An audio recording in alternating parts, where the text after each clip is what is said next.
don't know if y'all had anything you wanted to talk about. Otherwise, I have something I want to talk about. I was gonna say, I mean, my head is very empty. I love that for you. So, run it. Dude, so this happened the other day where I was just like driving onto the highway and I was trying to merge in and I ran into this car and it gave me this thought that like sometimes there's like you can just see like one thing about a person and you just know like exactly who they are. Like you have their entire profile built up. So to paint the picture, Were there uh stickers? oh, there were definitely stickers. Oh boy. There were stickers Oh on the boy. car. So it is actually a sunny day in lovely Portland, Oregon. I am merging onto the freeway. And you know how the zipper merge works, right? Like when it's a little busy, like one car goes in, then the next, right? So this Yeah. car, one, is a black Chevrolet, very muscle car looking, like kind of it reminded me almost how like a classic like Mustang kind of looks. It's like a very classic muscle car. Um Fully black, has a spoiler at the back, like attached on. So they added on like a black spoiler. And I'm trying to merge in, and like this guy is clearly not letting me go behind, like in front of him, which is where I should be. So I'm like, all right, fuck it, it's not worth it. I'm gonna go behind him. But as I'm merging in, I see on like his right, one of his right windows, I see a sticker of like, uh, Levi Ackerman from Attack on Titan. And I'm Oh like, oh, no. I see. But Bro. it's not just that. It gets worse. So then I go behind him, and you know how like on your license plate you can have like the little like license plate frame, and oftentimes it's like from like I don't know, Toyota of wherever, or like like Chevrolet of Minnesota. Like it's like that like kind of like license plate like frame. I don't know what this guy said, but it was definitely in Japanese. So there was like a Japanese license plate um black frame. And I'm just like, all right, this guy is definitely like a character, right? Black Chevrolet, like all black, won't let me merge in. Has fucking like katakana or something on the back of his license plate. I'm like, all right, I have a sense of who this guy is. Later on, as I'm driving, I notice because I switch lanes and then I pass him. On the other side of his car, he has an Aaron Yeager sticker, like mirroring the Levi Ackerman sticker. Oh my god. And then on the front of his car, he has like a Japanese sticker, like on his front windshield in like white, more Japanese. I can't read it. I don't know what it says. And the kicker for me is, you know how some people have like those mirrors where they like code it so it's like one directional, like you can't see into it. Mhm. His mirrors have like that like paint effect, so the car looks entirely black. Like I cannot see into the car, but I know who this guy is. Like like I don't need to see him, but I know what he looks like and how I just know this person from his car. Dude, if I had stickers like that on my car, I wouldn't want to be seen either. Yeah, exactly. I'm like, you can hide, but I know.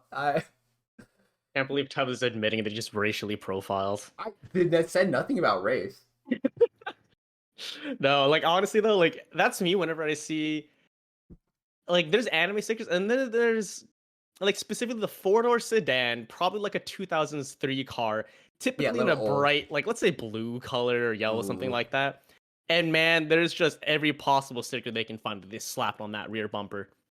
And I I swear there's a very, very specific type of person that comes out of that car. There are different types of like bumper sticker people. There is the like outdoorsy, like I have gone everywhere in my Subaru Outback, and here are all the stickers of everywhere I've been and all of my political beliefs. Like that is definitely a car that I'm familiar with. Um, there's the classic like it, especially in like say like I don't know the Bay Area, like the anime rap, like the Oh full god. anime rap car.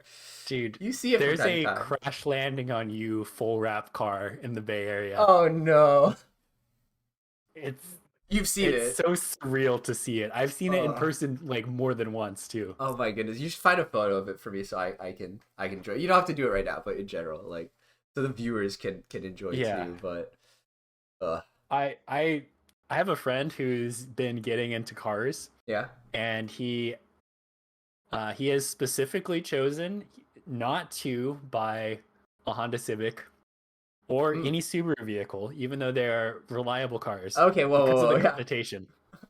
Oh, I agree. I despise, not despise, but I think the Subaru Outback, we've probably talked about it. It is a great car. It does a lot. It's too famous. It's too well known.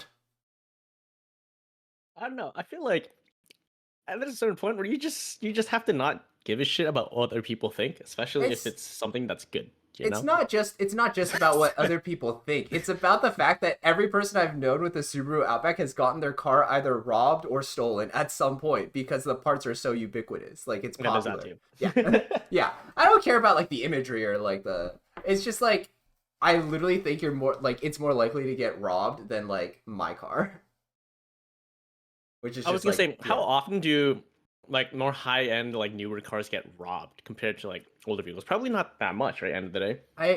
It's kind of I don't know. I could be talking completely out of my ass, but my impression and understanding is people actually like thieves tend to target older, more common cars because the parts are more valuable and more in demand, and their security systems are worse.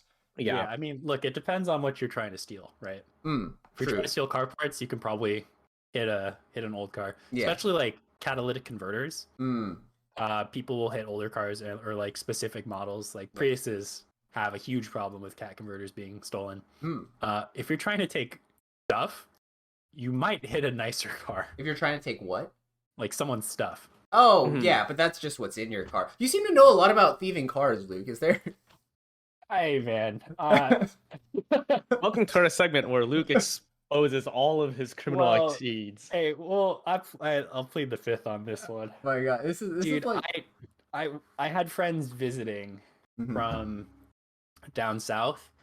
They flew in for a work trip and got a rental at the airport, put all their stuff into it, and their rental car got broken into and all their stuff was stolen. Oh no. Yeah.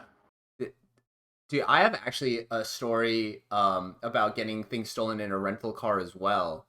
Uh and did they like did they have insurance on the car? Presumably they didn't get any of their stuff back and that really sucks. They got some of their stuff back. It was Okay. like dumped in a dumpster because Ah. they had like find Oh, my find my device on yeah, find my for devices, certain yeah. things they had. So they found some of the stuff, but other stuff was gone. Yeah. And they had to switch out the rental. It's just very, very unfortunate. Yeah. So my story happened to me like quite a while ago. Like I was like a kid. I was probably in like middle or high school, probably high school.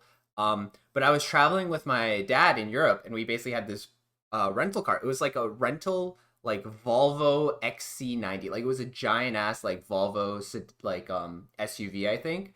And we were basically taking my aunt to the airport because we were traveling in Europe, and she had to fly back home. And we like you know we're just like, oh, let's park the car in the airport garage and like walk her to the the gate and then go back. Mm. Mhm. Uh and this was like a while ago where like cars, nowadays most cars like the GPS system they use is like, oh, just plug in your phone or use your phone for GPS. This was Mhm. like this car had like a legitimate like full on old school GPS system with like Yep. a fucking British man telling us where to go. Little dude Like in the car, you know? yeah, at the roundabout, turn right. Like very like classic GPS. And so we're like away from the car for like maybe 5 minutes total tops. Mm-hmm. And we come back, we get in, everything seems normal, but we're noticing, oh, the GPS system doesn't seem to be working. It doesn't seem to navigate for us. And so we look at the bottom, and they're just like wires hanging out of the car. They stole the little man. We called him Alfred. They jacked Alfred from us They stole Alfred. in 5 minutes, like in and out. We didn't even notice the car was like opened or anything. And what's even crazier to me is I literally like I had my phone and it was like an iPhone. I just left it in the car door and it was still there when we got back. Like they didn't even Dang. touch it. Like they probably didn't even see it because they're like in and out, boom, boom, super quick, like car thieves. And I'm like, God damn, I kind of respect the game. Not Yeah, gonna lie. I feel like people who rob cars have a very specific game plan and like a Yeah. very specific like make or model or like type of car they're looking for. Because I feel like my friends who got robbed said Yeah. that they think they may have been He was the one followed to rob them. from the airport because like they knew Oh. like the thieves were like thinking oh, it's a rental. They're coming straight from the airport. They probably have a bunch of stuff, which was all like true. True. Yeah. That's Yeah. oh, that makes sense. Yeah, you get like I forget the term, but yeah, you basically get marked, right? Like they like AT, spot you out. essentially. Yeah. Yeah. And I mean, if they know how the car works and how to pop the trunk or how to open certain compartments, then Yeah. they have a like game plan going into it. Dude, that makes It's crazy. sense.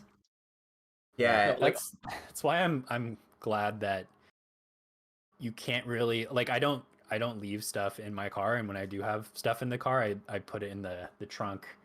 dude, Prior And to. I've also changed I've like locked the interior part. So, some cars have like a lever you can pull on to open Yeah. the trunk. I've like locked that, so you can't oh, like if someone tries to smash and grab, they can't open the trunk to take whatever's in there. oh, interesting. This is a bit of a tangent, but I feel like you can tell a lot about like a person and like just who they are by how they keep their car, and that includes stuff like locking the trunk like you said, or like having like a what's the thing where you like bar the The wheel. club. Yeah, Yeah, club. yeah. Like, you know, it how clean they keep it, how it looks, like things they like value and care about. But yeah, it's just I don't know. I think it sucks that we're not in a safe enough like I don't know, just like space that we can't just have our cars like reliably not broken into. I Yeah. mean, I've had too many people I know get their cars taken. Yeah. God, So that's why I who call do you? mine now. I don't know one. Yeah, who do Yeah. you know who Well, I mean, one of them's here with me right now. uh that's Oh, one of so your awful. cats? Oh, shame. Yeah. Yeah, that was not a fun experience and legitimately something where you just feel so violated. But yeah, it is what it is, I guess. Yeah, I But mean, I I don't know think if that's you want to get why into it like I think we did before, did we not? I don't think I don't so. think we've talked about it on Maybe the we pod. didn't. Yeah. Well, we'll find out. But in any case, yeah, one day. Basically, to kind of go back, this is when Luke, Teva, and I were living together. We just moved into our new apartment, and it was pretty much. I would say this all happened pretty much within a week or two of my birthday because we moved there right before my birthday. It kind of happened, and things were chill. We got moved in, everything was fine, and then one day, like there was a series of events, and this is kind of what offshoot a whole bunch of depression for me for like the entire Oh year. Jesus. It was really, really bad. But pretty much what ended up happening was, for one, and this is prior to prior to what we're talking about. One day I just wake up, right, at like 8 in the morning for like no good reason. And mind you, like I didn't have any like commitments at all, no job at the moment at that time. So it was just I wake up whenever, right? And so I wake up at 8 for no real good reason. And I'm just like, oh, okay. The only reason I even knew it was age because I checked my phone. I woke up, checked my phone. I was like, okay, it's 8, cool. I like close my eyes again just to go back to sleep.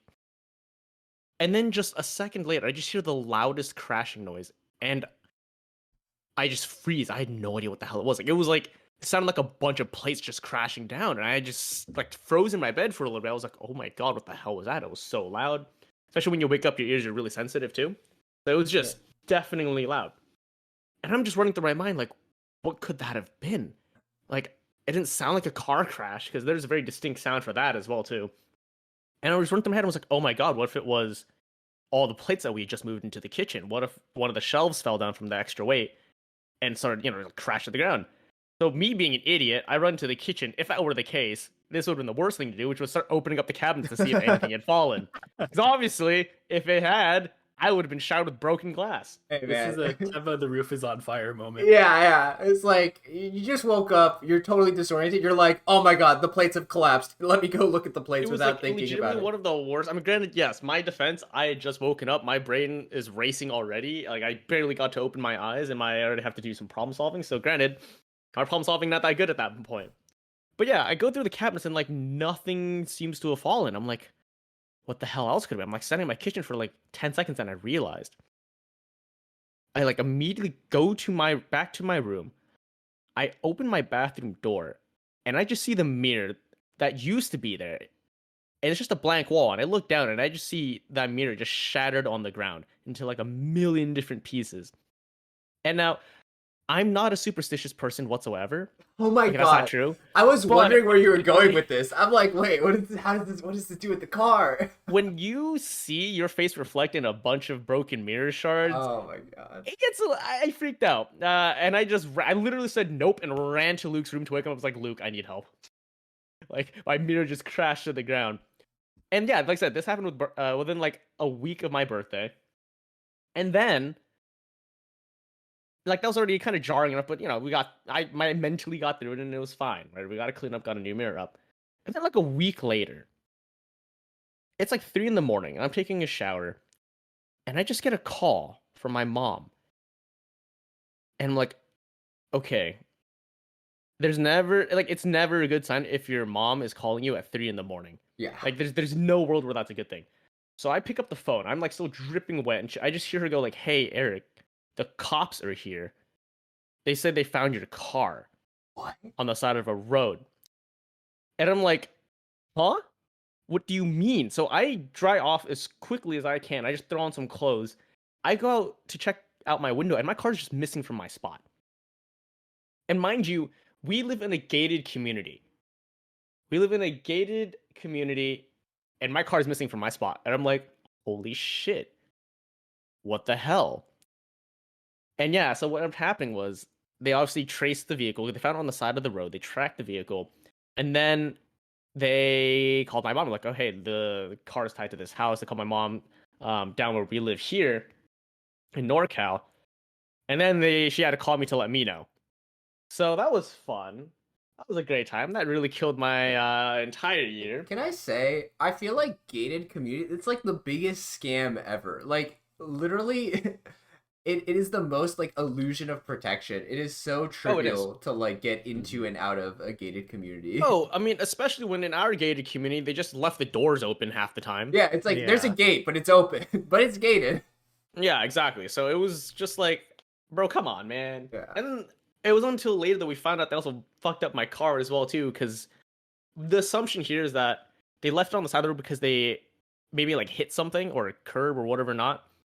And basically the shocks went into the wheel well of my car. Hmm. And it messed up my suspension. So I also had to get a new car from that as well, too. And that's how I now have the Outback. Oh. So yeah. Fun collection of events. You for the Outback. Yeah. Yep. Now I get judged. It's not even my fault. Can't believe it. Alas. Truly, it's so over territory.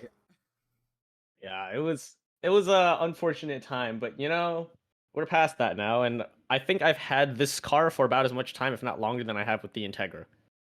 Teva, I think you're the only person who had a truly nice year at that apartment. I was actually gonna say, you guys are such homies for living with me for that 1 year. Because that part was nice.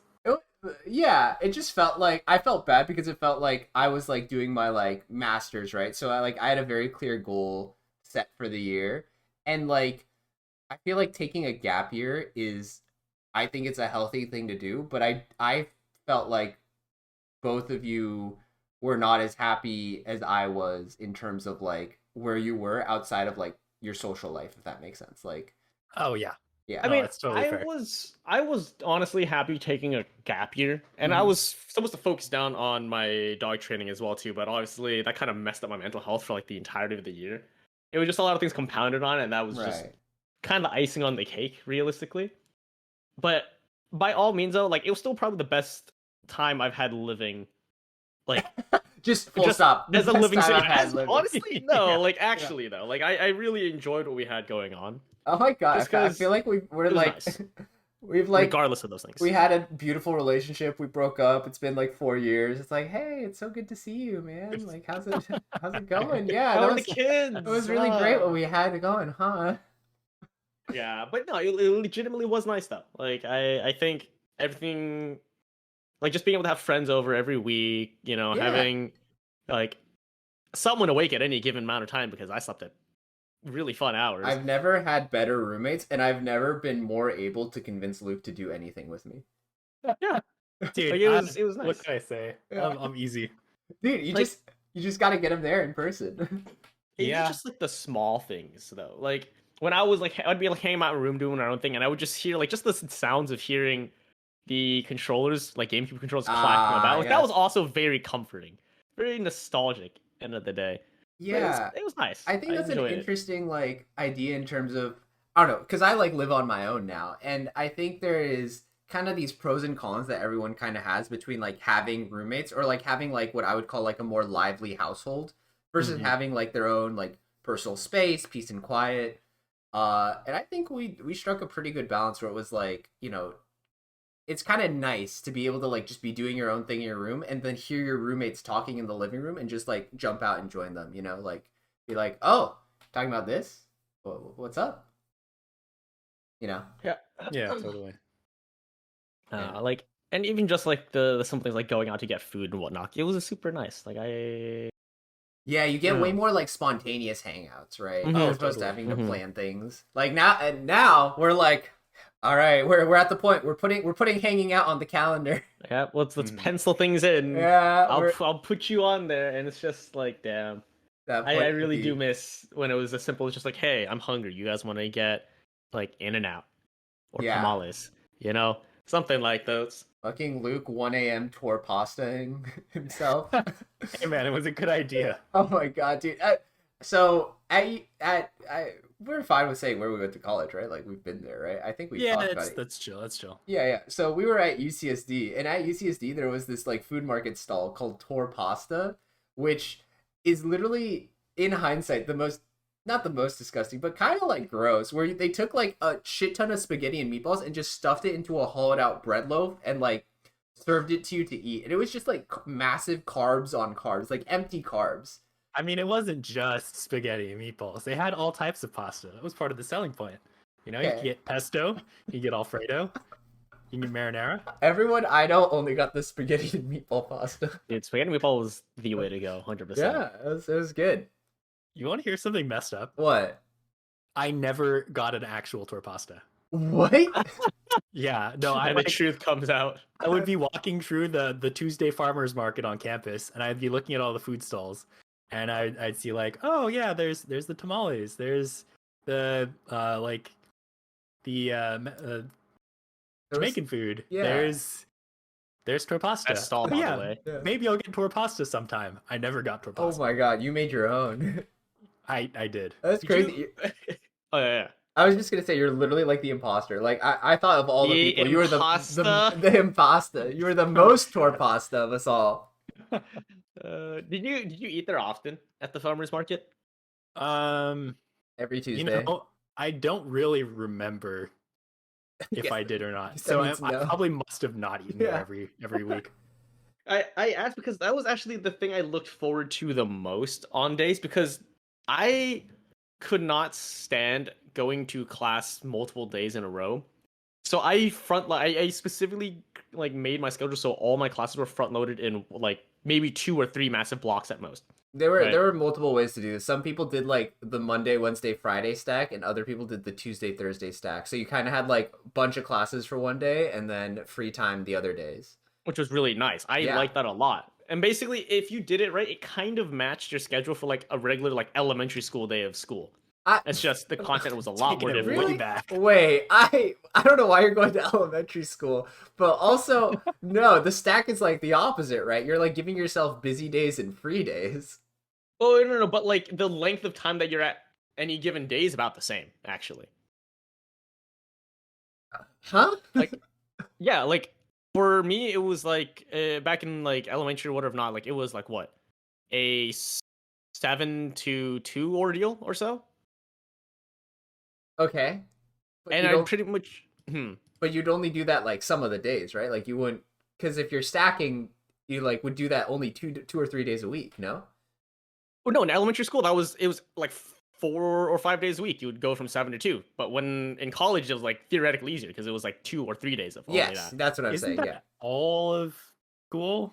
I don't know. Is It 4 days is, a week, but 7 to 2? elementary was just the thing that popped into mind for some reason. But in any Okay, case, like yeah. it just made things a lot easier. But the reason why I bring it up is just because I was specifically also put on the days where the farmers market was there.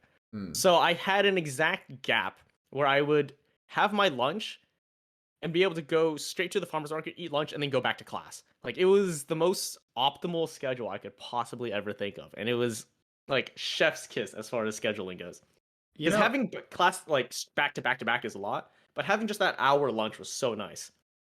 I think I got the vegetarian Hare Krishna food, like the $5 lunch, Oh yeah. more than I got food at the farmer's market. Oh, I mean, that was pretty solid though. Like, Yeah, it that was. was It it was a was. shit ton of food. It was. It was. I'm This a is value type person. oh my god, this is something I don't think we've talked about it, but like just how much time you had in college.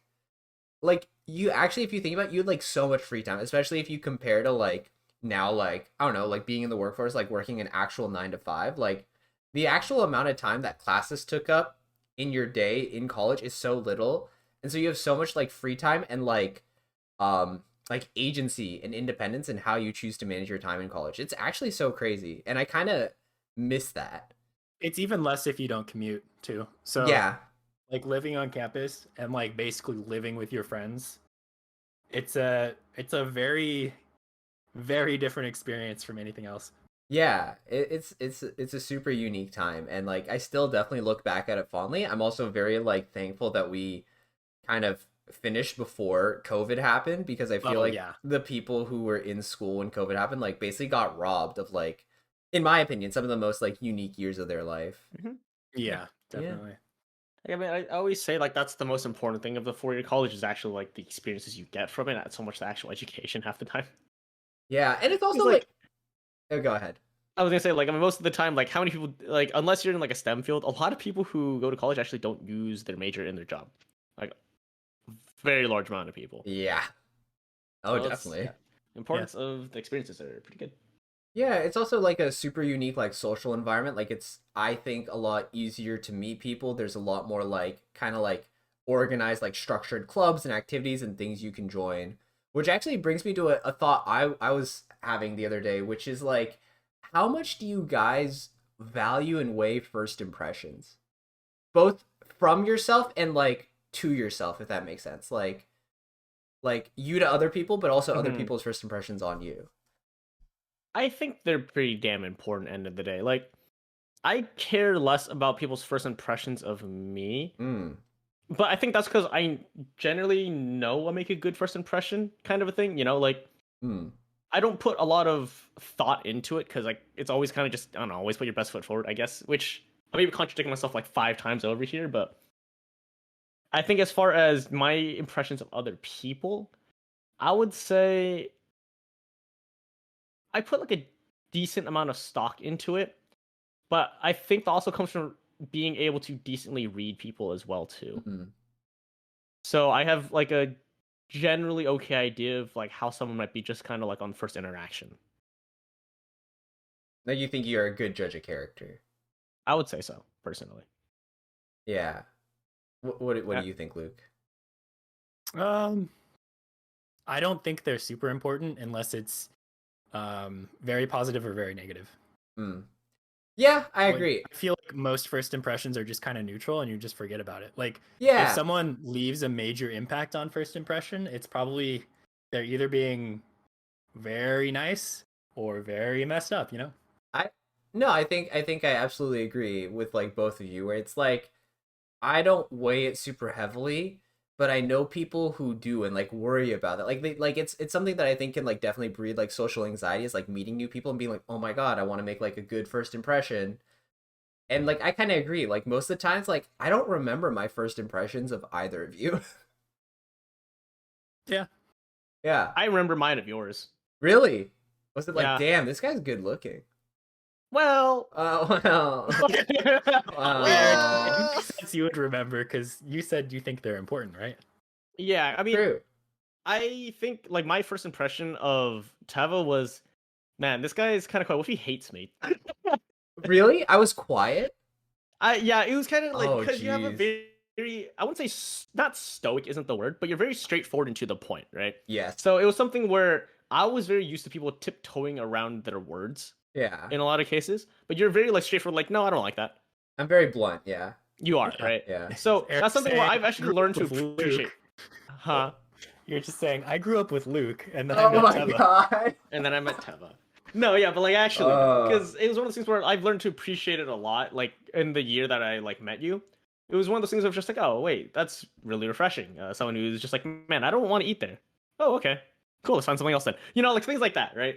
Instead Yeah. of like, you know, like that's just like something where we've had, like I've had the show where it's just like, what do you want to eat? You know, I want to eat that. Like it's very clear someone doesn't want to eat there, but they just don't want to say it out loud, Yeah. right? They But it was just go really about it refreshing to just differently. hear like, yeah, no, I don't want it. That was Teva, you're cool. also really good at being nice about saying no to things, Yeah, I which think. is a very rare skill sometimes. Oh, thank you. I'm blushing. Yeah. No, I agree. I think it's all important in like how you approach it, and like Eric said, it's actually refreshing to just like be straightforward and upfront. To be fair, I think this was kind of like a double-edged sword for me historically, where especially like in my mind, like pre-junior year, like being blunt was somewhat from like obliviousness and awareness. Like I think I was always like a like kind, caring like person, but I just wasn't aware of like other people's emotions. Like I don't think I had as strong a sense of like emotional empathy and like consideration, and so I would just kind of do things at my own tempo, but in like a nice like way, like not in like a mean way. Um, like I know one of our friends, the G homie, as it were, freshman year when we were like meeting and getting to know each other because we were all in the same dorms, uh we played this game called Three Card Menard as one of the first things we did. And I don't know if, and people have called it other names, like Mao. But Oh yeah. yeah, I don't know if you guys are as familiar with this game, but essentially it's effectively a hazing game where the point of the game is you don't explain the rules and then you play with people, and because they don't know the rules, you like punish them and then you win the game, and it's like very like it's a hazing game to like tease people and try and make them figure out what's going on. Essentially, the point of the game is to make people understand the rules of the game, and it's like a trial by fire kind of thing. And so I was teaching our floor how to play, teaching, uh, and Hazing. hazing them. And like G Homie, who's now like one of our really good friends, was like, "Who is this sassy child? Why is he like this?" And that was, I remember her distinctly saying, like, that was my first impression of you. Like, I thought you were kind of like a bit of a, I don't know, like a dick. And I was like, oh, yeah, like a little shit. She would never say that. She's far too nice. But like, No, I'm pretty sure she would say She's that. said yeah, it. She said it before. oh, yeah. Exactly to you, in fact, regarding you. Dear, yeah. But yeah, so I feel like I have matured and wizened since then, and been like, oh, maybe I should like be a little more considerate and understand where people are coming from. Of course, I sure hope you did. I did. No. And yeah. that's, again, like, reasons why I think that 4-year experience is important. And yeah, like, not to specifically say 4 years. I mean, I mentioned this before, but I actually didn't have the 4-year experience. I actually had the first 2 years in community, and then I transferred over to UCSD. Right. And my experience would have been very different too if probably Luke wasn't there and had already a set group of friends that I could break into. Oh, 100%. I'd be very curious to see how things would have been. But yeah, no, that's always kind of interesting thing. I mean, it's something I think about too, especially having like come here now to Portland and being like having to like go on my own, is just like not everyone gets as lucky and has a great college experience where you kind of get like a really nice solid like friend group. Like our friends, like we still talk online every now and then. We plan like trips together to see each other. Like we actually had like a really good group of college friends, and I don't think everyone is as lucky as to like have that as solidly. So it's definitely, I think it can definitely be like a huge factor, for sure. Yeah. I don't know. Like, would I become more of a recluse if I went to like just say any other school? Let's say like LA instead, or Berkeley or something like that. Oh, you would hate it there. No, I don't think you would. I think you're someone who always makes an effort to talk to people. Like in times when we had classes together, you would always be talking to people. And I would just be like, why is this guy talking to people? Did I? Okay, to be fair, when we were at the climbing gym, and I'm like, why is he talking to these people? The one class, okay. So you say this, but Luke and I have only ever since elementary school, have only had one class together. Ever. One. And I say one, I mean spanning from high school through college. Damn. Yeah, middle school through college. or to middle school through college, Luke and I have had one class together. All of our classes that we've had together were all back. Like it stopped in elementary, 5th grade, and that was Yeah, it. it was the last one. And Oh my so, goodness. like last semester, literally last quarter of our school, right, of our time there, I walk into like brand new class. It was just a like in what was it? Education class, right? With a focus on like language and culture, something like that. And I walk in and I sit down. I'm like, okay, I see like a familiar face here and there. And like this motherfucker Luke walks in. I look, I'm like, oh hey, what are you doing here? Did you forget something in your class? I was like, oh no, I have this class. I'm like, what? Yeah. What do you mean you have this class? It was cross-listed, so I was doing it for my minor while Eric was doing it for his major. Yeah. So it was Huh. just this absolutely insane thing where I'm like, oh my god, are we actually gonna have a class with each other on like the last possible time we'll ever have class? Like, holy shit. So yeah, That's so we didn't. funny. And by the way, we lived together, and we just never mentioned this to each other at all No. until Dude. we just ran into each other on the first day Okay. of class. This is fucking boys talking about their lives with each other. It's just like, oh wait, you're doing this too? No way. So yeah, it was an absolute trip. And also turns out that was the worst class I had there. Yeah. That was one of the only classes that I actively wanted to skip out on, and I actually actively skipped out on. Hey, at least you had someone to commiserate with. I did actually though. Mhm. Yeah. Mhm.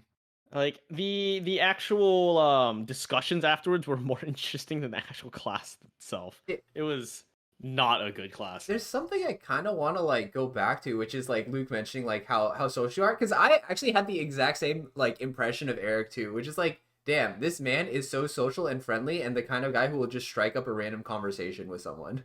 So Yeah. I've kind of learned, and it seems that way. That's what it kind of the result is, right? The result, I yeah. think I've started to realize part of the reason why that may have been the case is because I was just so socially anxious about things being awkward and quiet that I'd just be like, okay, I guess I'll be the one to make things not awkward and quiet. So I'll engage people. I think that's super healthy. It's actually funny. I have a similar story from like middle school. So I don't know if this happened at your guys' middle school, but at ours in 8th grade, we had like a required, I think it was, I don't know if it was ball dancing course. It was like a required dance course, like in physical education in did you PE. go to school? What?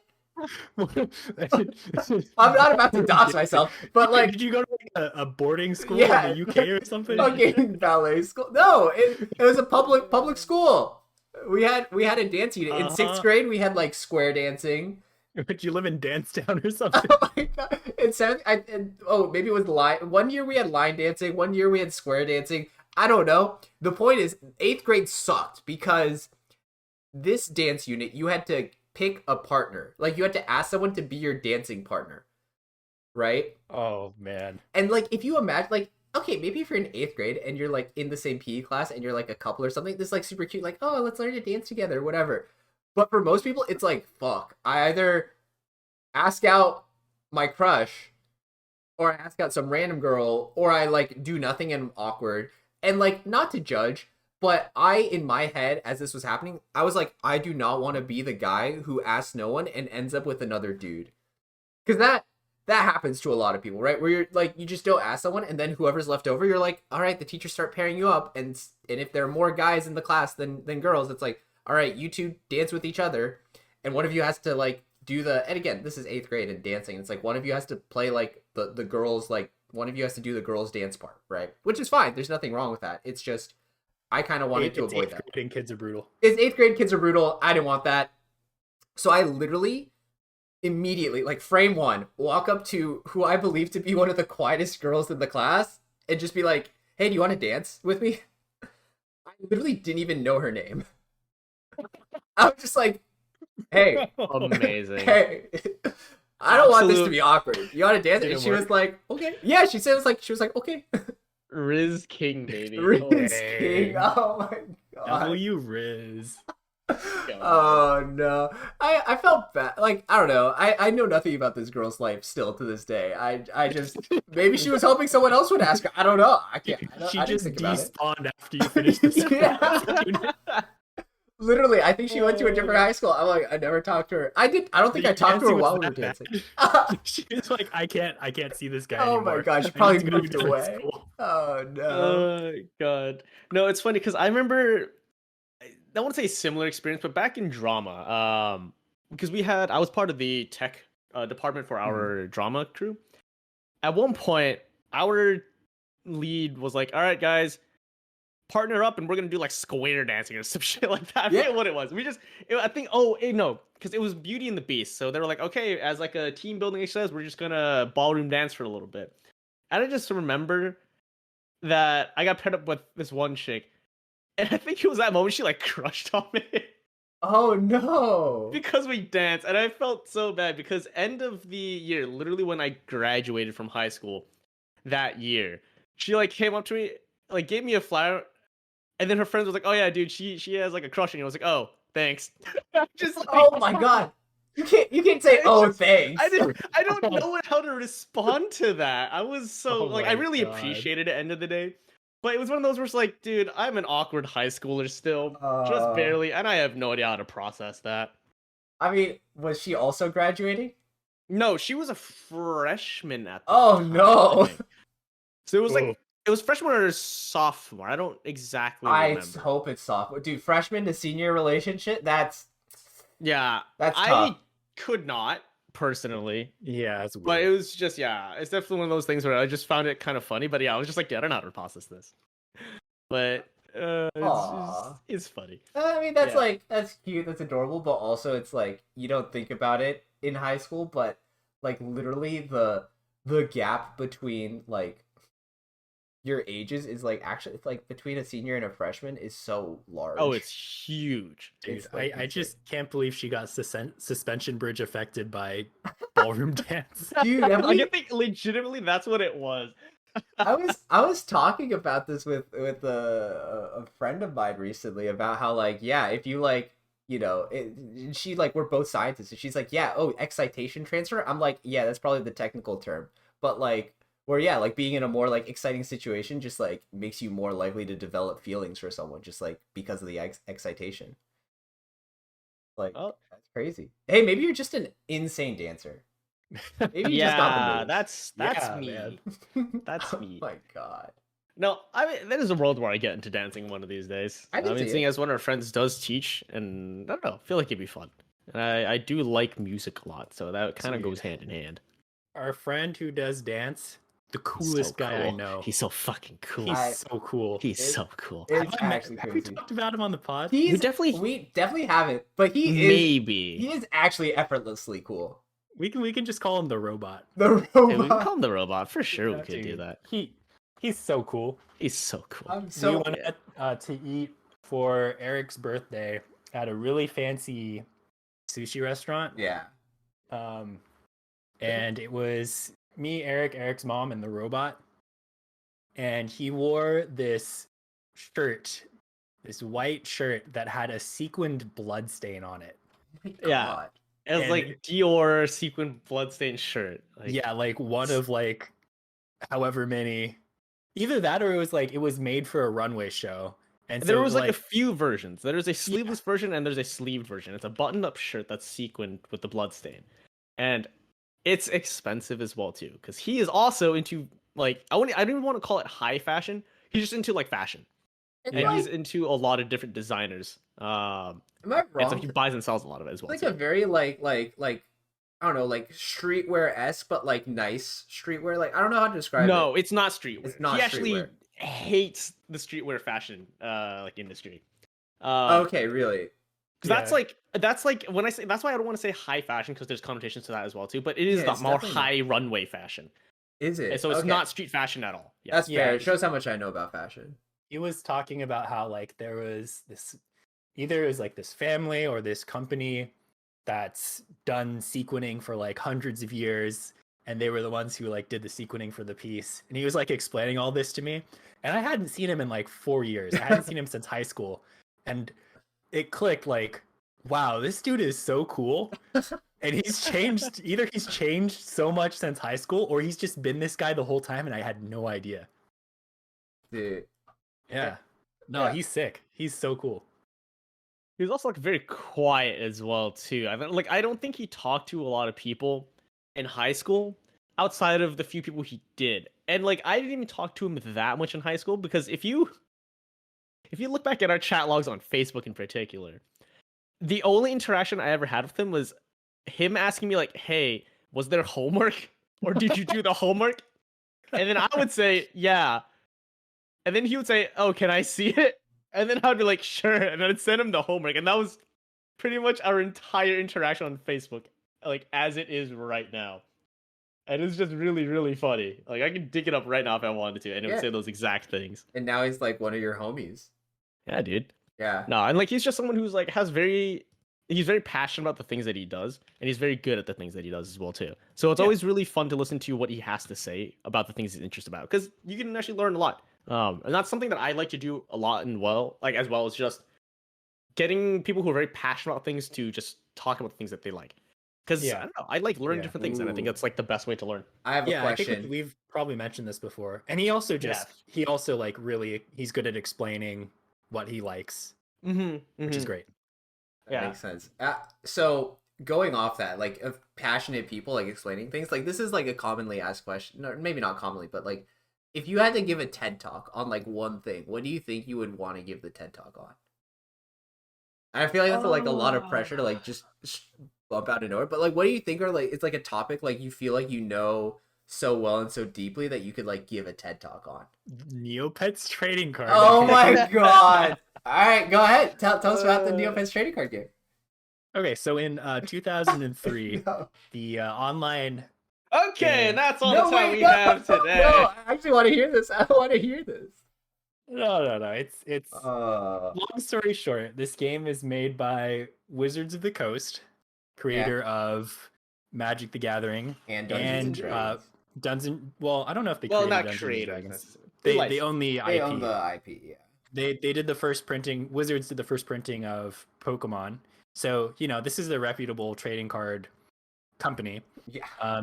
They made a collaboration game with Neopets, which was an online pet raising, kind of like a web game. It was built on like Flash and HTML, so it's like early 2000s internet vibes. If you're a millennial, like a young millennial especially, you've probably heard of Neopets, right? Like it was like hype. It was like, I don't know, like as popular in my mind as like RuneScape for like a lot of people I know. Like it was very like cultural of the era. Yeah. And the trading card game kind of peaked when Neopets did, and then waned when Neopets did. So it was like pretty big from 2003 to it ran from like 2003 to 2006. Yeah, which is actually relatively short. Yeah, so there's a surprising amount of depth and complexity to the game. Yeah, it's like I wouldn't say objectively a good game, but I think it has a lot of good parts to it that actually make it pretty fun to play. But in any case, I don't know. Like, what about you, Teva? Don't ask me. I'm still thinking about it. I will say, my mom actually approached me to speak at career day. Oh, what? Funny enough, at the middle school that Luke and I went to, because they had their whole career day, and they're like, "Oh yeah, it'd be kind of cool to have like a dog trainer speak there." Yeah. But in my head, I'm like, I don't think I have the confidence in my abilities, like as more of a personal hang up, to actually be able to want to talk there. So I was like, just talk to my boss. Like, ask him if you can, because I feel like he would be a much better representation of it end of the day, because he's actually still doing it, going strong. We actually just had I just celebrated the 10-year anniversary for the company yesterday, last night. So they're still going really, really strong. And I was like, yeah, just have him speak. And he is an hulking beef of a man where he's just tatted all over. Like, he's got his daughter's like name tattooed on his like left eyelid, like absolute unit of a man. And I think it was just really cool for a lot of the students to see that, because it was like, damn, someone who looks like that can be something as cool as like a dog trainer. And it's just, I think it's cool to have that kind of experience. Whereas if it was just me, it'd be like, oh, here's some Asian dude, just like, okay, he's just talking, like, that's cool. I feel like the impact would be so much less interesting. But in any case, yeah, that'd be like the one niche field of expertise I would have, but I don't even call it an expertise at this point. Yeah, I mean, I think you could give a good talk about it, and I get like, it's obviously a different presence, and some people like really fit the mold of like the field they're in, where you're like, okay, you're low-key affirming some of the stereotypes, and it kind of works in your favor in the sense that like, yeah, that looks like a dog trainer, like that guy seems like he knows how to like, handle and like be friends with a dog. I think for me, the only thing I think I could claim to have like enough expertise and interest in is low key the Fire Emblem franchise. Like, I think I could give, and it would help if I did more research, but I think I could give a pretty decent like offhand like history of like the Fire Emblem franchise and how it started as this like niche Japanese game and like has kind of exploded into one of like Nintendo's biggest IPs today. Yeah. I think it actually has a pretty interesting history of like going from being pretty niche to like pretty well thought out and well developed to kind of like falling back into the like the pitfalls of being too popular and being watered down and dumbed down. I'd Yeah. watch that. Yeah. Yeah, I would too. Yeah. I think realistically, Bonus episode. yeah, bonus ep, TED Talks. TED Talk, You know, not a bad idea. honestly, we should do. Um, I'd be down. Yeah, realistically, I think I could give more of an interesting talk on 6v6 Team Fortress 2. Oh, you definitely Uh, would. Yeah. It would be much more interesting to the average person than the Neopets trading card I game. think But it I would honestly think I'm at the point on the Dunning-Kruger curve for everything I do where I like know that I don't know very much about it. Yeah, that's it. Like you don't know enough. Like I think you could give a good talk, but it would be like you'd want to do like some research beforehand. Oh yeah, for sure. Yeah. For sure. Yeah, Definitely. I don't know. Like the only thing I could think of for me is don't like say it. what? Go ahead. What is it? What did you think I was gonna say? No. It's I not s- what you think I was gonna say. Okay. Pokemon community game. I literally, I was gonna say, I Pokemon swear to God, if you give a TED talk about the Pokemon community game, I will like, I would cry. No, I feel like the only thing I could really mention is just like bullshit out of my ass about like social relations. I feel like that's the only thing because I see a lot of it, and I'm someone who likes to like analyze a lot of that kind of stuff, like just within my head. Mhm. And am I good at it? Who knows? But I feel like I could like BS really hard about that kind of stuff. I think Just like we do on the introspection show. is important. Yeah. Well, yeah, fair You've been enough. listening to this TED Talk the entire time. Oh my God, this was just I've our got TED you. talk. It is. By the way, you're listening to the Teva and Friends Oh podcast. my God, is this episode 6? God, it's Six. already hard to Yeah, remember. Teva, you gotta get on top of this. It's gonna be the Luke and Friends podcast if Luke- you're not careful. Oh yeah, go for it. Hey, I'll give you the recording. You can do the editing. I would love that for you. Teva and Friends podcast. Seven Friends is what podcast. it It is. is. Yeah. Christ. No, dude, this is honestly one of the things that I think is the most funny and frustrating about listening to like very conversational podcasts is like people talking about things they like know nothing about, and you just having to like because you're like listening to the whole episode and just being frustrated, being like, no, this is not true. Like, Bro, I'm trying to think of an example, but I think it was I like, have one. oh, do you go for it? Yeah, I was listening to Trash Taste. Yeah. Oh, And always trash it's- taste. It always. They were complaining about how the Oscars don't have enough. They don't reflect the popular opinion, and I'm like, that's literally the point of the Oscars. Is it's an industry awards show. It's not supposed to reflect public opinion. Yeah. Okay. Yeah. No, They're just complaining about it. They're like, I bet there's like only 50 people who vote. No, you can like, if you're a union representative or a union member for acting or for certain industries, you can vote. right, but it's like Yeah, it and I'm is. like, they're complaining about the show being exactly what it's supposed to be. Yeah, it's And like I'm an expert award. And Yeah. it's really funny because then they complain about the anime awards where it is like a popular fan vote, and surprise the shows that are super popular just win everything regardless of the like skill and like it Yeah. basically says nothing about the craft, right? Yeah, Mhm. yeah. Yeah. No, I'm with you. I'm with you. Yeah. Yeah. I don't know. I feel like it's something where people probably should learn to do more often is like just admit when you don't understand something. I think yeah, I think they're better about it, like on the podcast, and I think that's something I try and do where like when I say something that I know I might not know, I'm like, this could be totally off base. But I'm gonna say it anyway because because Yeah, I and, want like, to. We always like, and we specifically always preface like, I may not know. This is just my musings, as far as like what I think would be the case.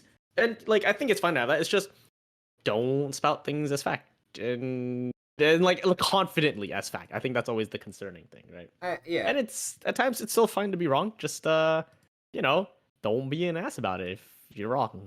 I think that's Have kind you of guys, important. So you guys know like the Myers-Briggs like personality test thing A classic. and like astrology signs and all that genre of stuff where it's like these like cold readings that tell you about yourself. So have you heard of enneagrams? No, wait, Is Enneagrams? that board game Or where you put the Enya? shapes together? Enneagrams, I think, enneagrams. It is Uh-huh. another one of those. It's kind of like Myers-Briggs, where it's like it's this test that is supposed to like try and like capture your personality. It's again, for to preface, I think all these things are low key 99% bullshit. What I think they serve the same purpose as astrology, where it's kind of fun to look at, it's fine to joke about, and like to some degree, it can help you think about yourself and how you process certain things or emotions or how you like go through life. I think that is the best purpose they serve, is they are a medium for introspection. But I'm a Virgo. yes. And what's your star sign? Dude, fuck find out. Okay. Wait, what even is a star sign? That is your star sign. Virgo Isn't is a that- star sign. I was just joking because Yeah. Virgo sounds like anyway. It's moon and rising signs are the ones you're thinking of.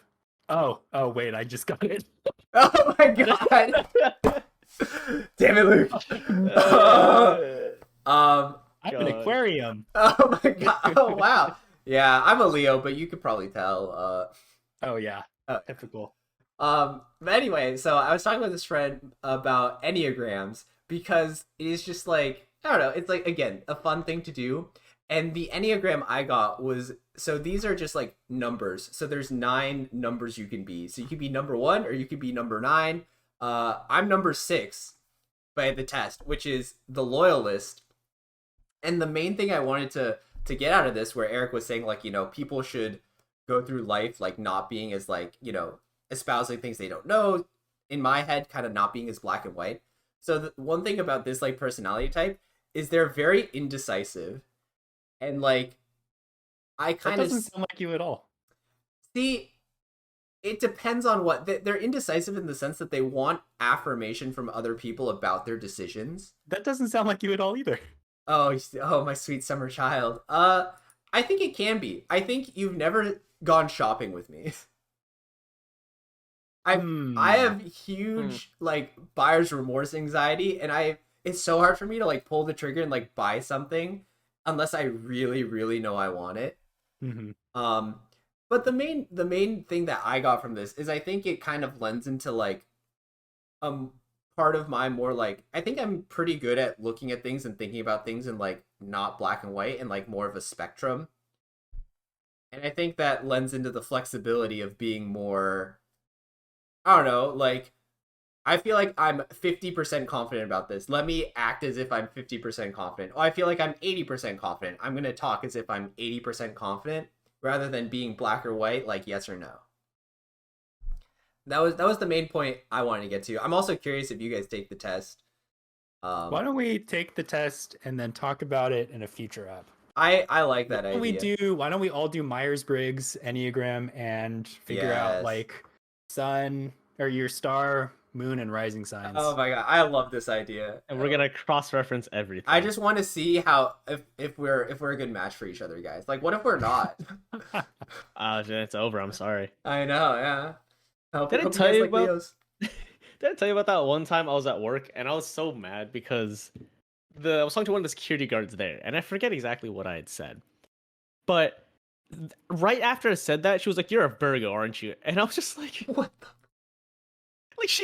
she nailed it. Like, yeah, she was right about that. But it was just one of those things where like she said it with so much confidence, right? That I was just like, I feel kind of pinned. Like, I don't put any stock into astrology whatsoever.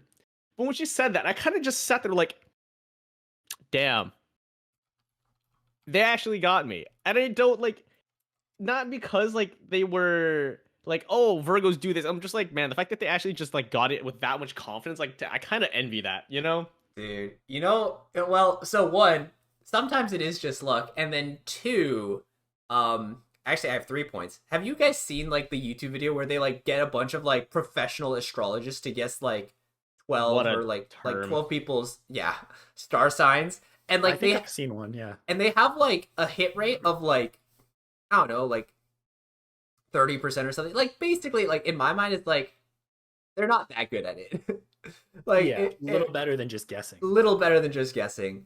That being said, I do put stock in that where your birthday is, like your birth month, does make a difference in your life, in the sense of events that happen around you. So I don't know if I mentioned this. I've talked about this with other people. I don't know if I said this on the podcast, but hockey players, their birthdays are highly skewed towards February's. I think like January, February, March, like in disproportionately so. And you might think like, what about being in January, February, or March makes someone more likely to be a hockey player?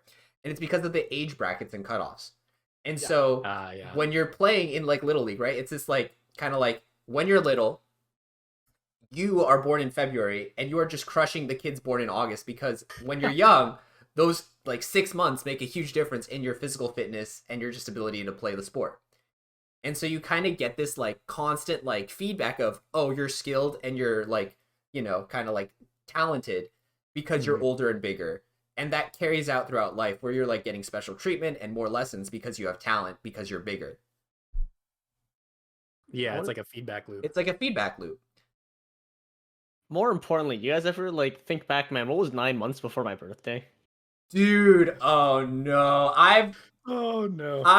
So I have a story about this too. Oh no.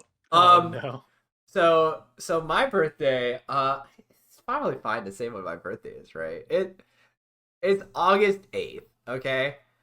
And Write that down before I forget. 9 months. Yeah, write it down on your birthday calendar so you remember, bro.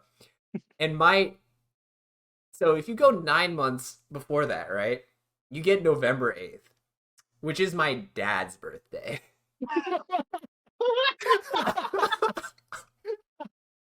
When I had this realization, I was like, oh no, dude. I'm a birthday baby, dude. That's actually hella funny. I do think about this, but evidently. Yeah, like, it's just one of those like legitimately intrusive thoughts where some days you're just like, damn, I wonder what the occasion was. But at least you don't have to think about it. I don't need to guess. You don't have to guess it at all. Like, I think it's actually so funny because I especially wonder this because in my group in particular at work, we have like, let's say out of 10 people, like 6 of them are September based, and we're all just sitting there just like, I see. What was so great? Yeah. I don't. Well, New Year's? I think it is New Year's or it is Christmas.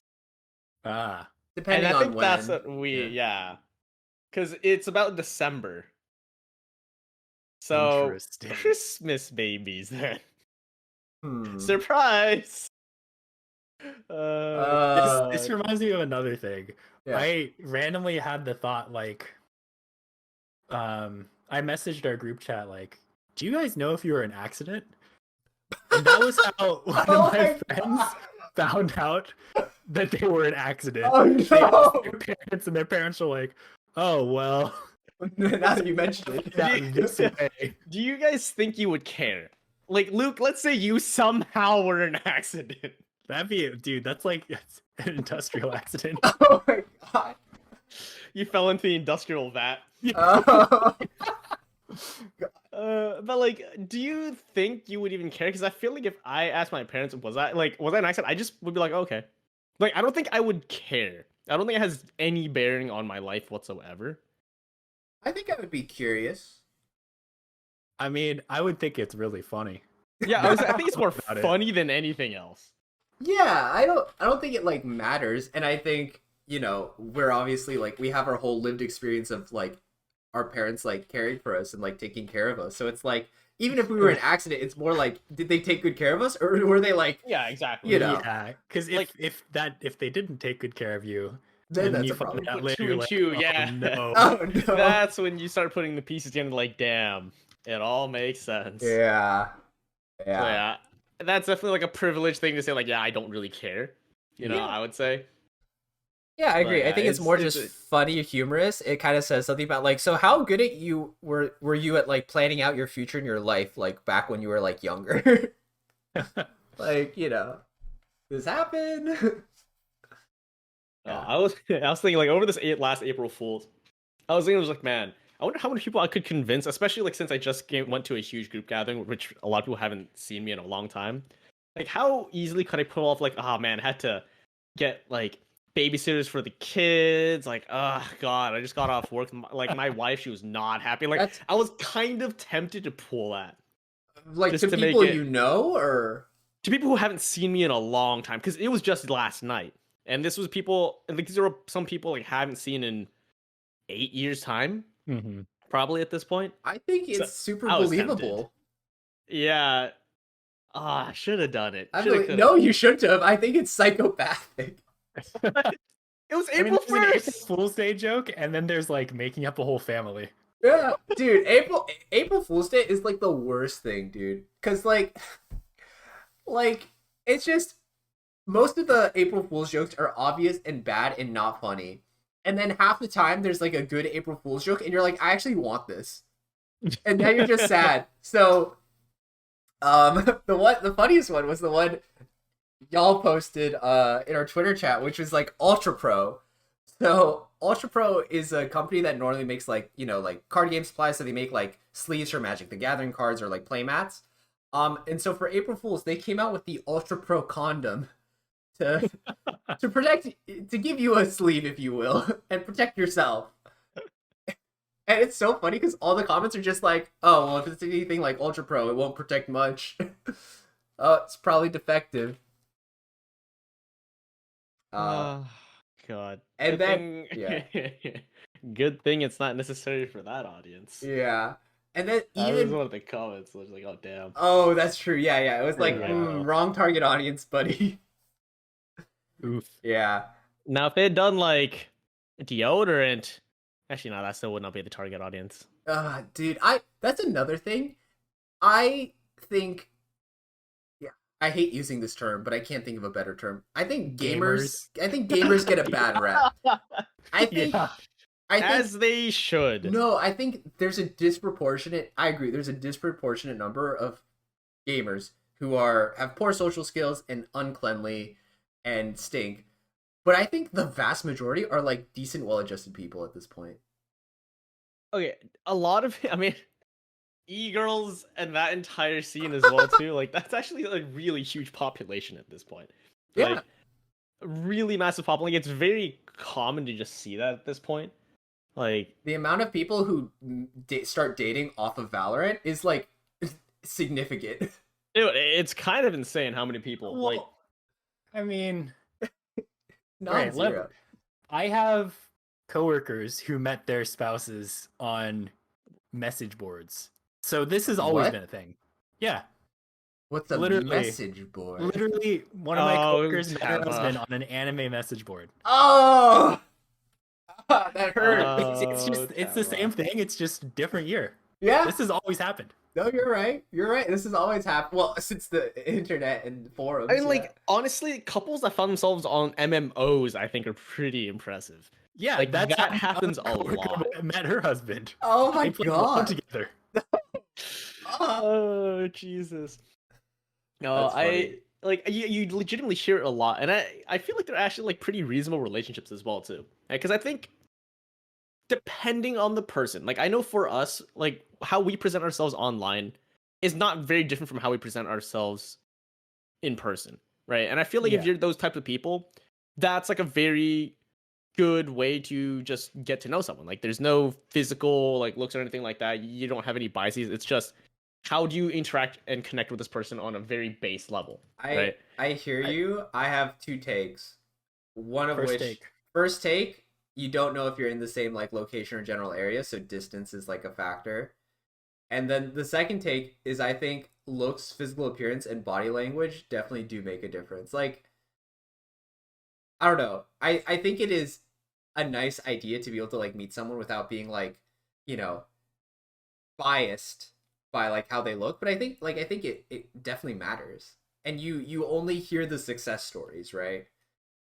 Yeah. Well, also, I think going back to your point, people who like make their whole personality like a video game or a hobby may not necessarily be more well adjusted overall than people who just engage in things as an interest or hobby, right? Yeah. Mhm. And I feel like because of that, because they identify so strongly with it, it kind of gives off a bad impression for people who enjoy it casually, right? Because Mm, if okay. someone's entire life is like going to the LGS, Yeah. maybe they don't take good care of themselves in other ways. Right. If it's like a cornerstone of their personality is Exactly. Yeah. But then because of that, you might think like, oh, all people who go to the LGS live like this. Yes. And that's why when people go up, like if ever games ever get brought up, and I'm always so cautious, and we mentioned this before, I'm cautious bringing up because the last thing I want is for someone to just like a normal person, just go like, "Oh, are you one of those gamers?" I just like die a little bit inside whenever I hear See, that. dude, okay, I have a take on this too, which is I think that is much more in your head and from your perspective because you are actually in the community, like in the broader community of like people who like play video games, and you experience way more cringe people. I think people who don't know about it, like they don't know this stuff. Like they're not gonna assume you play video games and you're like cringe, and if they do, that's like very ill informed. No. I mean, by all means, in my head, when they say that, it's like I assume the image in their head of those people who I don't know, like they probably just assume I play like Fortnite, sit at my table, have RGB everywhere, like. There's very specific connotations, and then there's also like NBA 2K players and things. Oh like my god. Yeah, dude, there's yeah. like those people. There's people who we lived on the same floor as in college Yeah. who spent so much time playing FIFA, and Yeah. they weren't like they didn't consider themselves gamers. They just like would play 4 hours of FIFA a day. Yeah. And I have no respect for them. I'm just kidding, I'm kidding. I mean, fair. No, I agree. There's very specific, like they're a very distinct end of the population of people that do play games, and it's like solely sport games and sport games only. And it's pretty much goes hand in hand with them actually playing sports outside as well too. Sure. Yeah. They just that's why really like sports, and they just Yeah. want to get their sports fix some way or another. Yeah. It's definitely easier. It's all digital, virtual, and like, yeah, I get that. I also Mhm. think though that like, I don't know, it's like one of those things where by holding like I don't know by holding or withholding that element of yourself of like, oh yeah, this is like a big core part of my personality. I really like playing games online with friends. It's like I think that's almost doing yourself a disservice of like just like that's who you are. If people are gonna judge you for that, you probably don't want to interact with those people anyway. Exactly. Yeah. Yeah. Like Like that's why go I ahead. don't interact with those people either. That's true. No, I 'Cause, you know, don't know if this was just us Disgusting. talking or You're on the such a podcast. Virgo, Eric. Oh my god. that's a very Virgo thing of you to say. But You're very Virgo. I think you mentioned the same thing about like not saying like, oh, like you watch anime like immediately with Yeah. people. I'm not saying Mhm. I do it immediately, but I think if it relates to anything like even tangentially, I'll like bring it up. And here's the thing. I bring it up specifically when people say that they watch shows. Like there's a very like Okay, yeah. when two people who share that same like I've met people who also share that same like I don't want to outright say that I watch anime.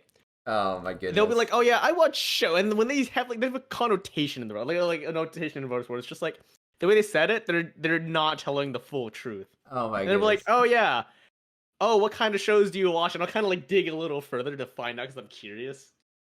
But yeah, I like. There's definitely a particular way that some people you can tell they're like trying not to explicitly say it either. Yeah, I get that. I feel like I used to be there, and I have just lost the fuck to give of it. But like, I do get it because it's That's like why you're the biggest weeb of the bunch. I don't think so. I think it's the opposite. Yeah. No, like I think it's just one of those things where eventually you do just stop caring. Like you realize like yeah, just enjoy the things you enjoy. Like who gives a shit? The people who like you will like you regardless. Probably. Or well, yeah, Probably. presumably. That is Well, something I've definitely felt in like Portland in general is like just it's hard to force friendships, and the people who you will vibe with, you will just vibe with, right? Like it just happens naturally when it's like meant to be, and it's also really so much easier when you do it through like mutual friends. Like I don't know, like for me, like I love Shunkalano, and I got to meet him through you guys, and that's like part of what made it work. And I don't think I would have talked with him normally otherwise. That man Yeah. is unhinged. Mhm. And that's Yeah. where like we mentioned before as well too. Like there's some people who are like I did, like I mentioned with like some friends at work as well too. It's just like there's some people who are like I'm cool with them, but by all means, if it wasn't for the fact that like we started off with each other kind of thing, like I probably wouldn't be like talking to them or hanging out kind of a thing, you know? Yeah. Sometimes it's like a by circumstance type deal. Yes, I had this interesting conversation too, where it was like sometimes you have friends where you're like, oh, we're like really good friends, but I feel like if we didn't like meet in a very specific way, we would never have started talking to each other. 100%. Yeah. Some people are also like very different as well too, right? Like some, it's just like there's such a huge difference in personality, but you still vibe, right? Like I feel like, and this kind of goes back to a lot of these deals where it's like you're cool with her, like you're really good friends, but you just have so much different, right? But it's just like certain core things and core values that end up making the relationship work as far as like how you are friends, right? Sure. That's kind of what I've seen for some things. So I have a question. How important do you think it is to have a shared interest or hobby, like a shared activity you can do with someone in order to be good friends with them? I think it's still important to some extent. Like that's what I wonder because like the people I knew back in for New Zealand, like I would say we're all very different people in the Sure. sense as far as like what we enjoy doing and as far as hobbies go, extremely different. But we all still like vibed very well. And it's one of those things where I don't hang out with like I mean because everyone's in a different spot as well too. But like I still count myself like very close to them when we were all kind of together. Yeah. Does that mean like, and that's probably the reason why we don't like talk as often because I think there's a lack of like common interest, like shared Yeah. common interest. So I would say like, as far as hanging out with people, yeah, like it definitely is important. But I feel like as far as just like being able to talk with someone and like be friends with someone, then yeah, it's fine. Like I don't think you necessarily need an exact shared interest. I feel like it is important, but the interest can be as simple as going to restaurants. You know, Dude, it doesn't have to be something food, like super deep. You know, yeah, it can Yeah, be it like doesn't. food or drink. every friend I have, if they don't like food, I don't think it's gonna work. Like obviously everyone likes food, but if they don't enjoy like trying food or like being willing to like spend money on food, it it just oftentimes it just doesn't work out, man. I It's a think big one. Yeah, what's up? First impressions of me and food. Oh, I am. You've come a long way. Uh, I I feel like I'm about the same, honestly. no, I really don't think you are. That's insane to say. So I met Luke freshman year at UCSD, and one of my like core memories of this man, where I tell other people and use it as a reference point for like everything, is we were roommates. So sometimes we would get breakfast together, and we'd go to the cafeteria, and they just had the most like plastic wrap mush garbage scrambled eggs for breakfast in the morning. Like literally just like it looked like it came out of like a toy factory. Like just It came out of a carton, it came out of a cart. It was gross. pre-scrambled. And so I would like never get those eggs in the morning. I get like their biscuit and gravy, maybe some bacon, some sausage, whatever. That was pretty good. But then I'd see Luke like eating the eggs. I'd be like, dude, aren't those eggs kind of like nasty? And he just looks at me and goes like, I've had worse. And I was just like, well, how are they? And he's like, they're not very good. And I'm like, okay, so why are you eating them? And he's like, well, I've had worse. And it's like, that doesn't make it okay. You know, I still stand by that version of me. No, I still feel the same way. it's just like, just because you've had one bad experience does not mean you can justify other bad experiences with it. It's not breakfast unless you're having eggs. Oh my god. Absolute menace to society. I have a friend here in Portland who is very similar, where she's just like, I've dealt with worse. And I'm like, that doesn't make it good. It's still bad. It's kind of funny because I had a realization about my like tastes and Yeah. then one of my friends' tastes. What should I call him? Ooh. Okay, he's the procrastinator. Oh. Basically he and I kind of have the same bell curve or like same scale when it comes to food. Mm-hmm. based on where we rank stuff, except mine, everything is skewed more positively, and his, everything is skewed more negatively. You're at opposite ends of the normal distribution. Yeah, exactly. Yeah. And our food distribution is the exact same. But it's the same. If you rate something a 7, he's like, that's a 5. Or something Yeah. like that, effectively. His scale just starts lower. Oh my god. That's all it is. He just doesn't experience the same amount of joy in life as you do. Yeah, no, and I really feel sad for him. Oh no. Yeah, no. like, oh yeah, go ahead. I was just gonna say, I don't know. I feel like you definitely like. Obviously, money is like a concern, and you have to be careful about budget. But I feel like you definitely still appreciate like finer foods and finer dining experiences, Luke. Like going to nice places for like Eric's birthday or whatever. Like we got sushi at a really nice place for at one point. So I feel like you still appreciate the finer experiences, but you're also like, you know, I'll eat the hotel scrambled eggs, you know. Yeah, you have a wide range.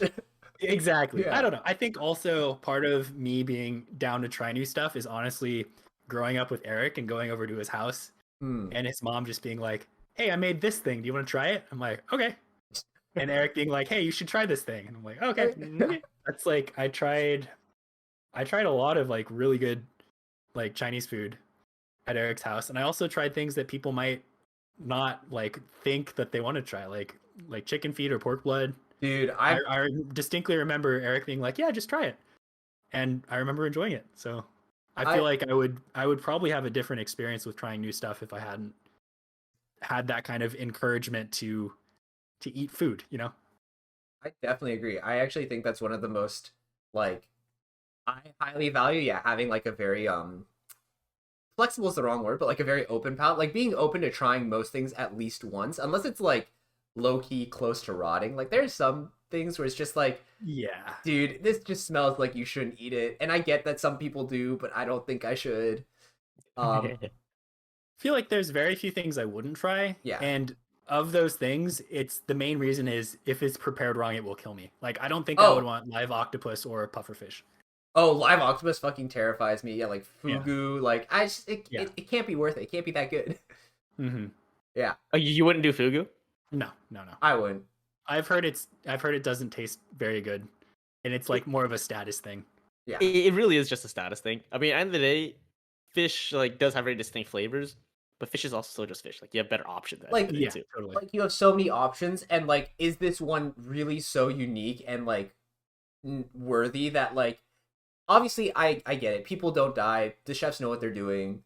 Like sure, it's still not worth the like any sort of risk for me. When it's like I can just eat salmon and like be on with my day, or tuna and be on with my day. Have a great time. Yeah, or like mackerel. Like all these are great like fishes, and they won't kill me. Right. Yeah. The parasites in them though, that's the extra flavor. I agree. I obviously there's a risk when consuming any food, but it's like the risk reward ratio is different. Yeah, that's always the question. Yeah. Right? Same with the live octopus. I don't want it gripping me going down the wrong way if I don't chew it gripping. enough. Yeah. Yeah. Bro. That's the risk, right? It's got those grippers. It's gonna choke you. Yeah. Fuck.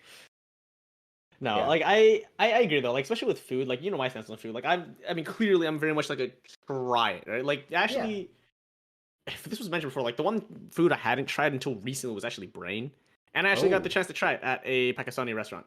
So it was like, oh hey, it's right there. I've always thought like if I'm gonna get brain, it would be like a more Middle Eastern style. Yeah. Or maybe like Indian style even. And I got it. And was like, you know what? Not bad. I probably wouldn't get it all the time. Like it's very fatty end of the day. Yeah, and that's what I've heard. it's extremely fatty. So it's not something I would get all the time. But I'm just glad I finally got to try it. But now I know like I probably wouldn't get it unless it was really, really specific. Yeah. I think it has just to important. It has to be a place where I like know it's being prepared well. Just because like I don't fully understand how this kind of stuff works, but like brain, to my understanding, is a riskier food to eat just because if it is not prepared well. Like the way things work, if there are like certain pathogens that are in a brain and it can get to your brain, that's definitely bad. Like mad cow disease-esque like shit. Like you don't want to mess with that kind of stuff if it's not being prepared properly. Yeah, like especially like lymph nodes and things with like a lot of hormones I think are always a slight cause for concern. But you just as long as they're being prepared properly, handled properly, have a good source, like it should be fine. It's just that and the memories. and that's always been the weird thing. Like that, what if I just think about eating grass one of these days. You know, like Yeah.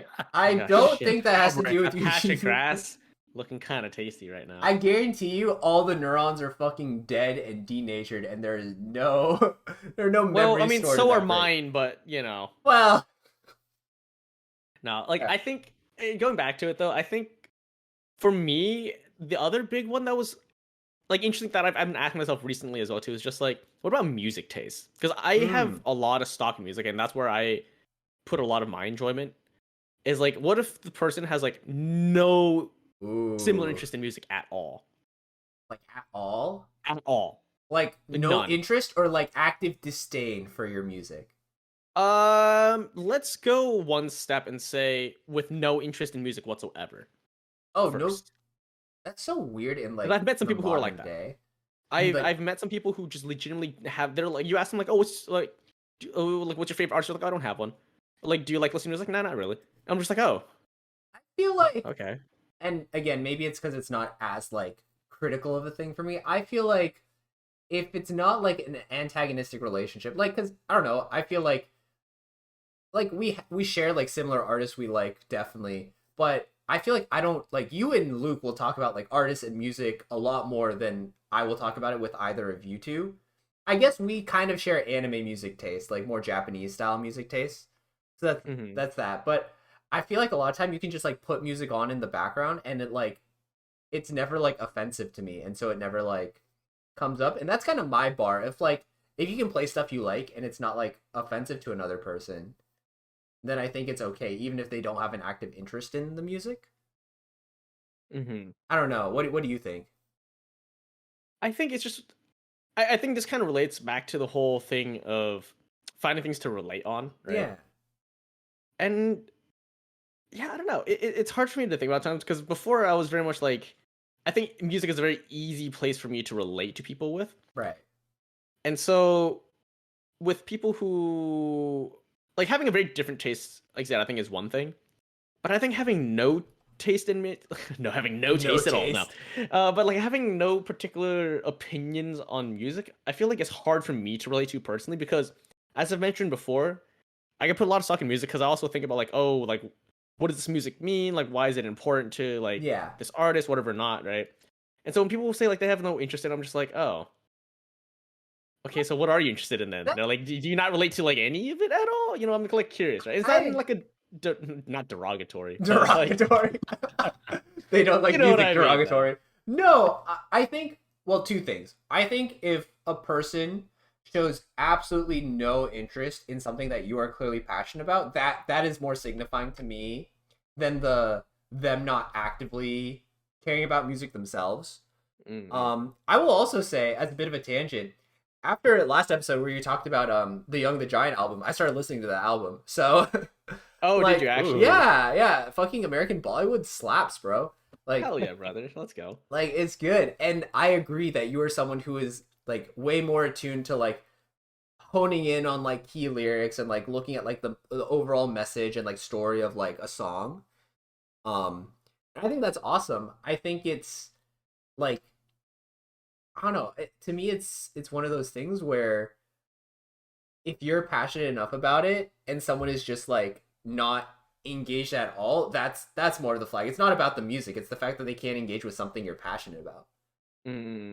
But so, question then. Yeah. Do you think if they are like if they're not interested in it at all, right? Do you think they should make an effort to try to understand it on their end? It depends. Uh-huh. Like it depends on how close you are to this person and like the nature of your like relationship. I think it's totally fine for someone to be like, that sounds super awesome for you. I'm not super into it.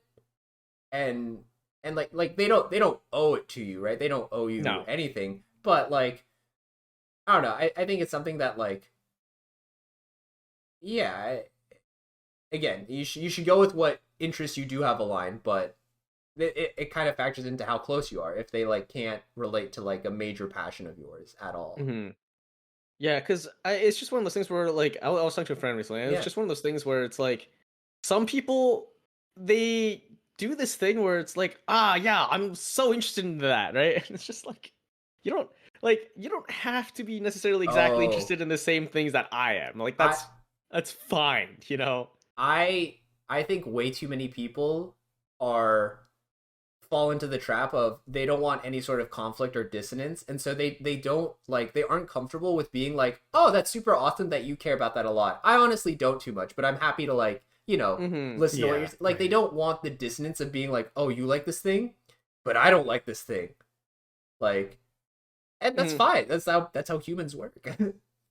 Yeah, exactly. And that's where we were talking about this. Yeah, it's totally true because it's easy to just want to be like a yes man for a lot of those things, Yeah. you know.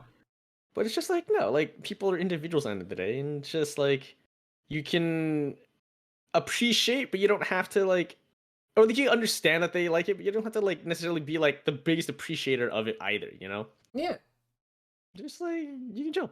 it's And I super think that's like, yeah. Oh yeah, go for it. I was just gonna say it's super fine to like do the classic like that's nice, honey. Like, you know, that's great. So I love that for you. And just be like, you know, obviously you don't get it. You can't like love it the same way they do. But you can like be like, yeah. oh, that's sick. That's great. Happy for you. Or like Yeah. that's how I felt like listening to the Young the Giant songs after you mentioned them, and I was like paying attention to the lyrics. I'm like, damn, he's right. This does slap. Like this does super talk about like the experience of like growing up, especially with like immigrant parents and like I don't know. I thought that was so sick. So I'm really happy you shared that. Yeah, I'm glad. Yeah. Yeah, and it's just I think like it's one of those things where I mean I think this kind of goes back to like being in relationships as well too. It's just like end of the day, like you don't have to have like every single thing again, every like share every single interest, right? But it's just like yeah, like supporting people and also like just like you know like appreciating things as well too. You know, like Yeah. appreciating that they enjoy it. I think is like a big thing for me at least. Yeah. Yeah. And you know what I yeah, totally. appreciate? Nope. Both of you Nope, not at all. and our viewers. Yeah. And you know, last episode we mentioned this question about whether or not we donate kidneys for each other. But I think we're gonna have to save that one for the next app because I think that's gonna be the Q&A app, the fabled questions and answers, and we've gotten a lot of questions. Long time coming. Long time But coming. not a lot of Questions are answers. terrible. We've got well, hopefully we'll have some answers. And so that should be the next episode that comes out. Also, just in case you've noticed that these episodes have been coming out less frequently, I think we're moving to uploading bi-weekly. It's just more feasible for our schedules, adds less stress. We're hoping to get back to weekly at some point, but for now, episodes will probably come out every other week. And there might be a special surprise next episode, so y'all should stay tuned. Yeah.